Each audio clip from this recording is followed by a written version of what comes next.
Hello and welcome to this instalment of Talking Trim. I'm Jonathon Skinner and today we're looking at the main cockpit cabin cappings for the Triumph TR3A and TR3B models. Now those of you familiar with my channel might have come across my other videos for these where we've included very detailed sort of looks at all of these bits, but I thought I'd do these as well, just as we've done another set here for a customer over in the US that sent us all of his original cappings over to us to get them trimmed correctly. Now those of you that can count or are observant, you'll see that we're actually missing one capping. He didn't send us the rear tonneau capping, so in this video we're going over the front dash top scuttle capping, the door tops, the quarter elbow cappings, also known as the dog's legs in slang term, and then the left and right tonneau cappings there. Just to go over it in a book here, so a quick look. Wrong way. Here we are, so we've got the dash top scuttle capping there, we've got the door tops there and there, we've got the quarter elbow dog legs there and there, going down, and then the rear tonneau cappings, you have one there, one on the opposite side there, and then the centre one there. The centre one there is the one that is not in this video.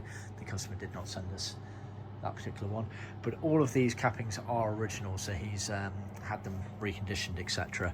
We can supply replacements of all of these cappings apart from the dash top scuttle capping, which I don't believe is available in the aftermarket anymore, so just be mindful of that, but all of the rest of them are available. However, some of the materials have changed, so just bear that in mind.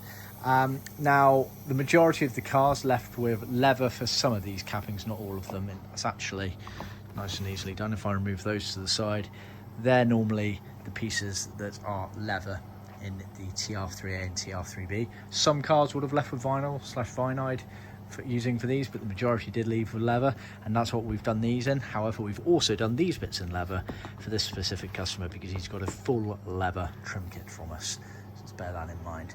These have been done in Matador red grained leather. We can also offer smooth colours depending on the colour, and yeah, as you can see, very nicely trimmed up. You'll notice on my channel I've already done a video showing these in more depth, but I thought I'd do a very quick video again just showing these here. We're doing more and more of these things here because although they look like basic shapes and most people would say, oh yeah, you can trim those fairly easily, we see more and more questionable results from even professional trimmers, and some have even the audacity to say it's the materials that you just can't work with properly, and unfortunately that is not the case. Even for our leather kits here, we actually thin and skive the leather down, which makes it more pliable and easier to get a neater trimmed. I didn't say easy though, they are tricky parts to do, and ultimately it's about knowing how to do them but also be willing to put the time in, and that's more crucial. Often you find with trimmers that they quote for something thinking it's going to take a certain amount of time, and they start finding it's taking more and more time, and then they start rushing, and that's where you get inferior results. So this is why we're seeing certainly more and more people coming directly to us to actually get them to trim. You know, this chap over in America has actually spent the time and money to send us his original cappings over the pond, so to speak, to get us to do them because he knows that we'll get a lovely result on them.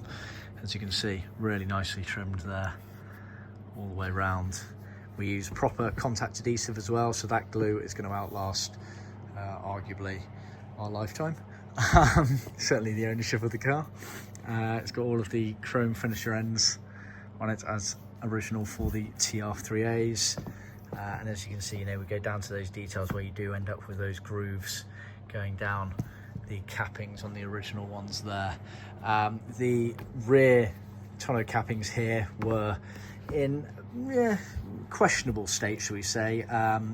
You could spend hours trying to flatten them out, being a soft aluminium metal. However, we spoke to our customer and agreed that the best course of action, both from an economic cost standpoint but also the overall look and finish, was to just add a thin layer of foam on those. Generally speaking, they were not meant to be foamed, but we work with our customers to get the best results within budget and time requirements, etc. So yeah, as you can see, very nicely done. That's obviously the original dash top scuttle underneath.